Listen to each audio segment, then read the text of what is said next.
The Essex and Suffolk hunt always gets a good turnout, and this season is proving to be no exception.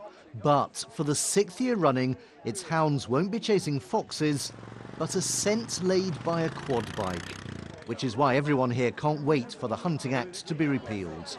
Let's hope it happens in this sort of coming year or the next year.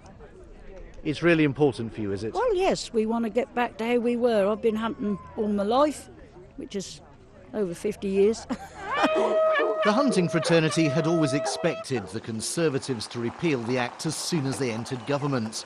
Now, though, with the economic crisis, they accept there are other priorities and they'll have to wait. It would be an embarrassment for the country to waste time at the moment trying to repeal this. It's obviously very important to me, but it's not important to many people. And there will be a time and there'll be a place, and I'm sure the government will do it. But many are beginning to wonder if it ever will. Anti-hunt campaigners claim that at Westminster there is no longer a majority in favour of changing the law. I think people thought that the composition of a new parliament would radically change parliamentary opinion on the issue, and it hasn't. I think the world has moved on in a way that people really didn't expect. And what's happened is that somehow hunting's got past the tipping point. Public and political opinion now is that we've been there, we've done that, we don't need to go back to it.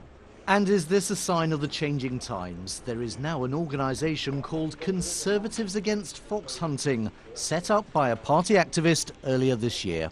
We received tons of emails from people who are concerned and alarmed at this issue being on the agenda again. And these are Conservative supporters? These are Conservative supporters, people like me, who don't want to be branded with the term cruel Tories. In many ways, it seems that the anti-hunt lobby has the pro-repeal lobby on the run. But MPs in our region, most of whom want to see the Act repealed, insist that's not the case. My guess is that we have the numbers. My guess is that they haven't been quite tabulated yet, and I'm sure the government will want to do all it can to support its natural supporters, not only on the backbenches of Parliament, but also out in the country. But privately, many pro-repeal MPs admit that they don't have the numbers at the moment. And we've been told that a well-organised operation is underway at Westminster to try to win new supporters. A list has been drawn up of MPs who might be won over. Quiet dinners have been taking place. But it's going to take time. Several MPs close to the lobbying process have told me that it'll be at least another year before they have the numbers they need, and therefore no vote will happen until early 2012. As one MP put it, we've only got one shot at this. We're not going to call the vote until we know we can win it. No one will confirm publicly that there is such a well-organised campaign, but one pro-repeal MP will admit this much. Many of us still getting to know each other, and I think there's a process in that of people working out what their priorities are, what's important to you, what fires you up, what did you come here to do. And I just sense that in that process, many of us are discovering that too many bad laws is a bad thing, and I think there will be a majority for a repeal if and when we get around to it.